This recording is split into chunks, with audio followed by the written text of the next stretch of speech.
प्रभु तेरी वाणी जीवन की रोटी, नैनों की ज्योति अंधेरा मिटाती।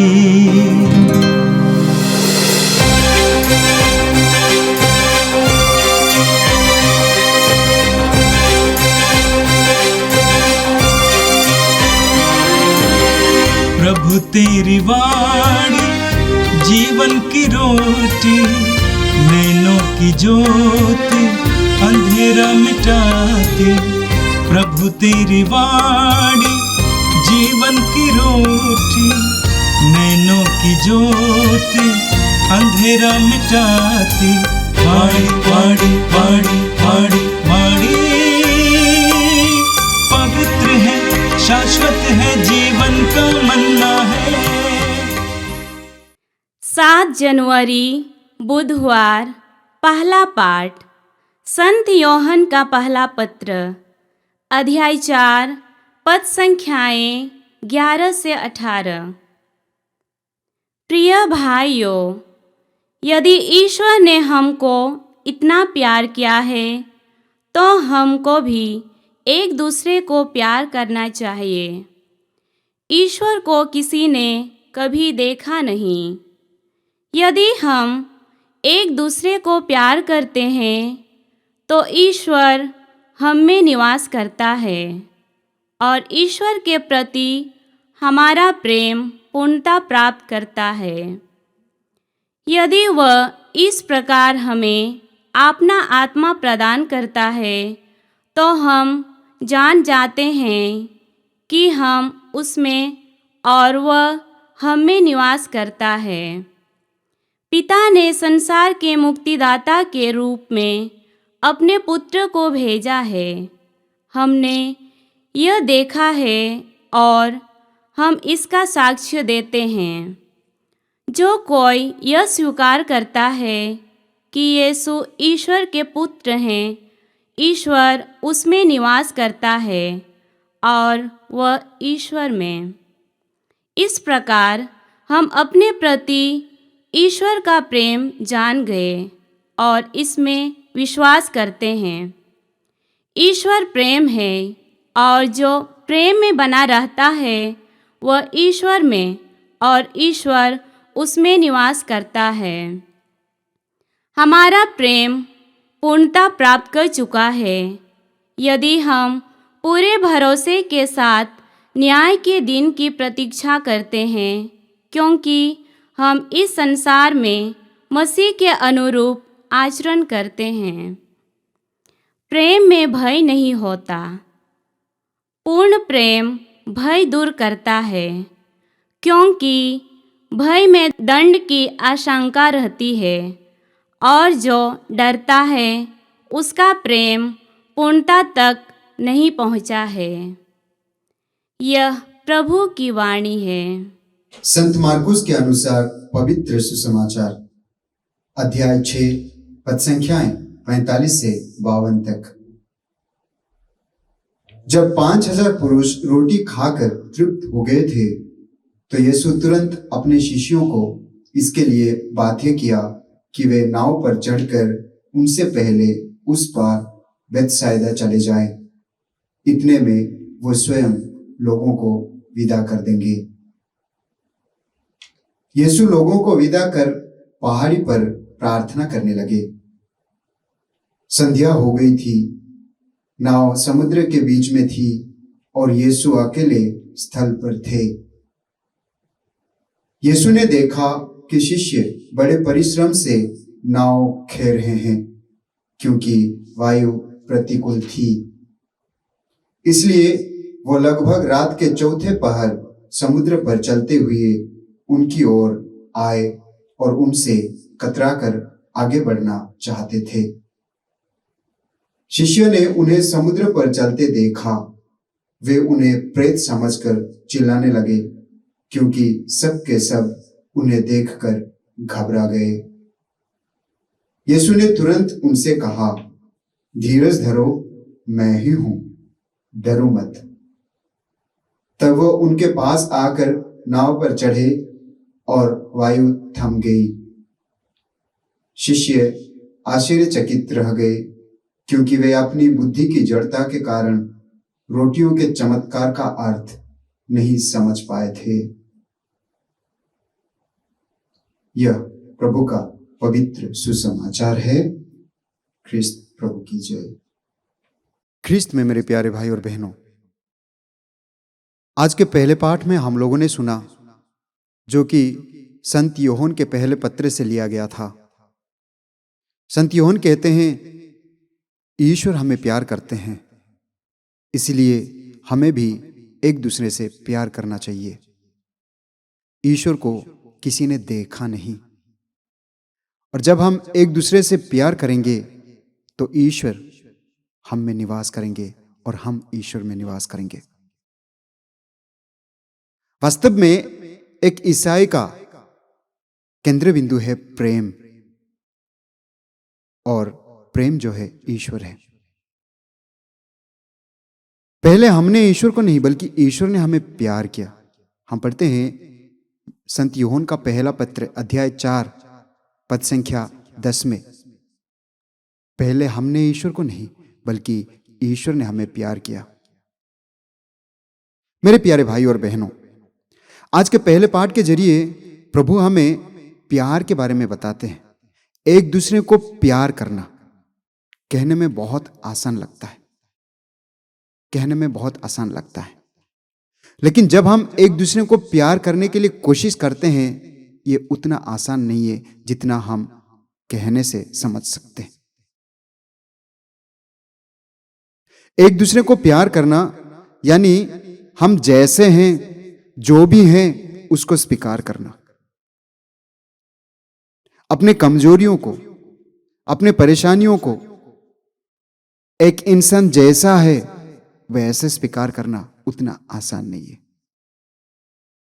लेकिन प्रभु यीशु ने प्यार करके दिखाया है। प्रभु यीशु ने हमारे लिए सूली पर चढ़ा जानबूझकर, ताकि वो हमें बचा सके। जब हम एक दूसरे से प्रेम करेंगे तो अपना जो स्वार्थ है उसको छोड़ना पड़ेगा, स्वार्थ को त्यागना पड़ेगा,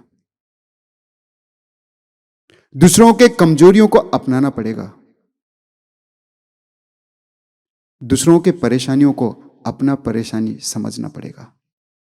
तब जाके हम दूसरों को प्यार कर सकते हैं।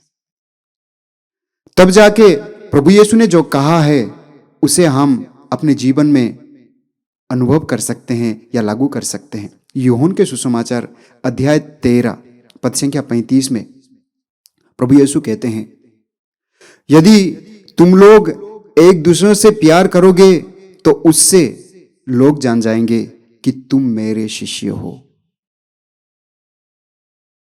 हमारे जीवन को देखकर लोगों को समझ में आएगा कि हाँ, ये प्रभु यीशु के शिष्य हैं, पुत्र पुत्रियां हैं। आज के पहले पाठ में आगे हम लोगों ने सुना, संत यूहन्ना लिखते हैं, यदि तुम यीशु को ईश्वर का पुत्र कहकर स्वीकार करते हो तो वो तुम में निवास करेगा। प्रभु यीशु का ईश्वर का पुत्र स्वीकार करना यानी प्रभु यीशु में विश्वास करना, वही मेरा ईश्वर है। तब जाके हमारे जीवन में चमत्कार होगा, तब जाके हमारे जीवन में प्रेम आएगा, तब जाके हम प्रेम में पूर्ण हो जाएंगे। आगे हम लोगों ने सुना कि ईश्वर प्रेम है, और जो प्रेम करता है ईश्वर उसमें निवास करता है। हम जो प्रेम करते हैं प्रभु यीशु हमारे जीवन में, हमारे परिवार में, हमारे घर में आ जाते हैं, हम में निवास करते हैं, हमारी अगुवाई करते हैं। इसलिए यह जो समय है अपने को देखने का समय है। मेरा प्रेम दूसरों के लिए कैसा है?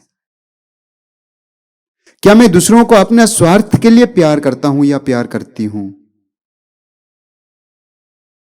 कभी कभी हमें देखने को मिलता है, हम कहते हैं कि हम प्रेम करते हैं, लेकिन अंदर डर रहता है, भय रहता है। आज के पहले पाठ में हम लोगों ने सुना कि पूर्ण प्रेम में भय नहीं होता।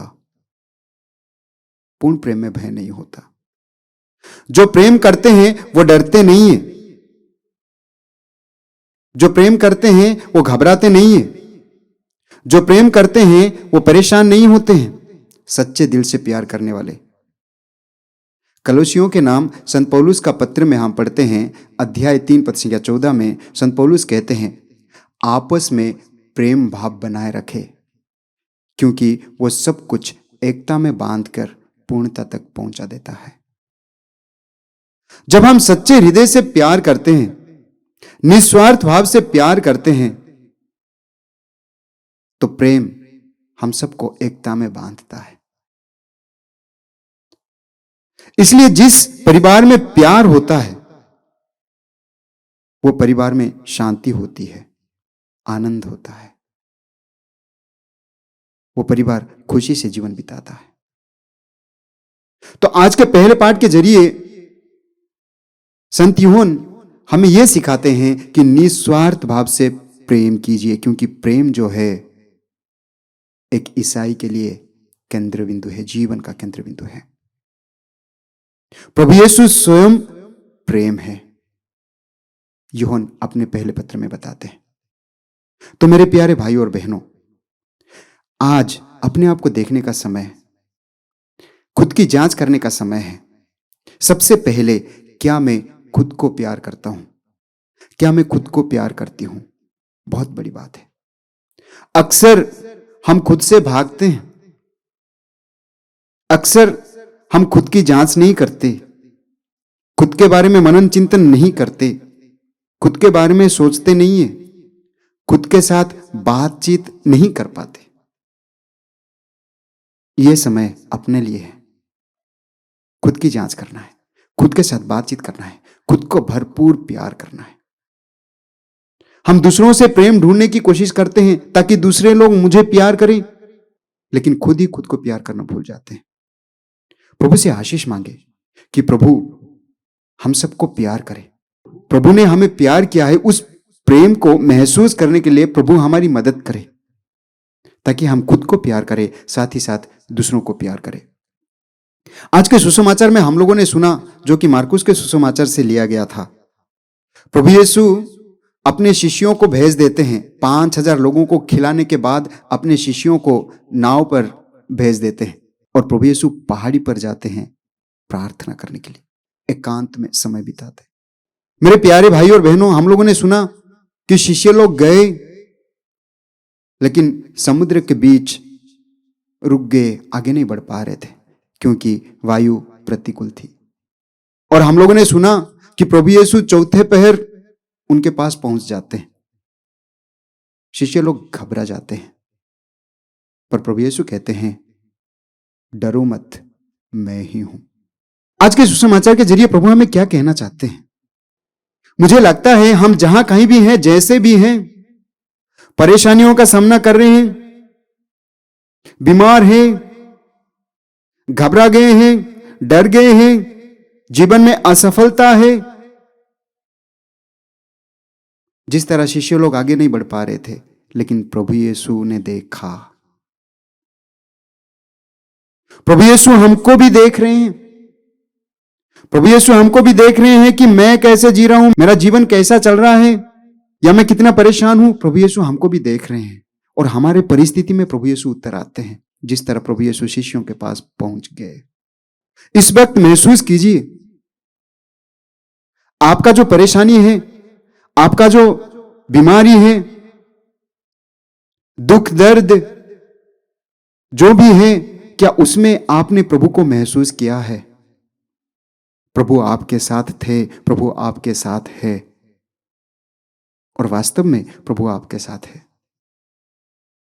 इसलिए पेतरुस अपने पहले पत्र में लिखते हैं, अध्याय 5 पद संख्या 7 में, आप अपनी सारी चिंताएं उस पर छोड़ दे,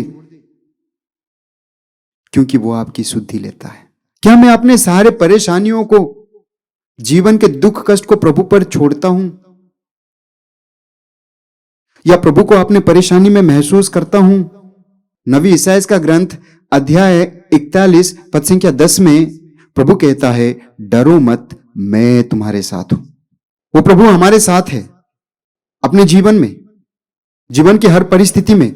क्या मैं उस प्रभु को महसूस करता हूं, उसकी उपस्थिति को पहचानता हूं? लेकिन क्या मैं उस प्रभु को महसूस करता हूं, उसकी उपस्थिति को पहचानता हूं? हमारा ईश्वर देखता है, हमारा ईश्वर देखने वाला ईश्वर है। स्तोत्र ग्रंथ अध्याय 33 पद संख्या 18 में प्रभु का वचन कहता है, प्रभु अपने भक्तों को देखता है। लेकिन सवाल उठता है कि कहीं ना कहीं हम सब भटक गए हैं, कहीं ना कहीं हम सब बिखर गए हैं, प्रभु की उपस्थिति को महसूस नहीं कर पाते, अपने जीवन में प्रभु की आशीष को पहचान नहीं पाते, अपने जीवन में परेशान रहते हैं। जिस तरह शिष्य लोग परेशान थे, घबराए हुए थे समुद्र के बीच, प्रभु यीशु उनके बीच आ जाते हैं, सब कुछ ठीक हो जाता है। मेरे प्यारे भाई और बहनों, आज के 2 पाठों के जरिए मुझे लगता है प्रभु हमें यह शिक्षा देते हैं कि प्रेम करो। प्रेम पाने की अपेक्षा प्रेम करने के लिए सीखो, जो कि सब कुछ को एकता में बांध कर रखता है। और प्रभु में विश्वास करो, परिस्थिति कितना भी खराब क्यों ना हो, परिवार में जितना भी झगड़ा क्यों ना हो, जीवन जितना भी बिगड़ गया क्यों ना हो, जितना भी अभाव असुविधा क्यों ना हो, कितनी भी बड़ी बीमारी क्यों ना हो, प्रभु पर भरोसा रखो। वो प्रभु संभालेगा, वो प्रभु अगुवाई करेगा और जीवन में खुशियां वापस आ जाएंगे। आइए हम अपनी आंखों को बंद करें, अपनी आंखों को बंद कीजिए, आज के दिन को प्रभु के चरणों में सौंपिए। प्रभु से कहिए, प्रभु मुझे अपने प्रेम से भर दे, मेरे परिवार के हर एक सदस्य को प्रेम से भर दे। मेरे ईश्वर, मेरे परिवार को अपनी आशीषों की कृपा से भर दे। मैं अपने सारे परिवार को तेरे चरण में सौंपता हूं, परिवार की हर परिस्थिति को तेरे चरण में सौंपता हूं, बच्चों को, मम्मी पापा, भाई बहन, पत्नी पति, प्रभु अपनी आशीषों की कृपा से भर दे, ताकि आज के दिन में हम जो कुछ भी करें तेरी इच्छा के अनुसार करें, जो कुछ भी करें तेरे लिए करें। प्रभु आज के दिन में हम सबको अपनी आशीषों की कृपा से भर, सुरक्षित रख, पवित्र आत्मा का वरदान दे, ताकि हम तेरे प्रेम से भर जाएं, ताकि हम हर परिस्थिति में तुझको पहचाने, क्योंकि तू हमें प्यार करता है, हमारे साथ रहता है, हमारी अगुवाई करता है। आमीन। प्रभु तेरी वाणी जीवन की रोटी, नैनों की ज्योति अंधेरा मिटाती। वाणी वाणी वाणी वाणी वाणी पवित्र है, शाश्वत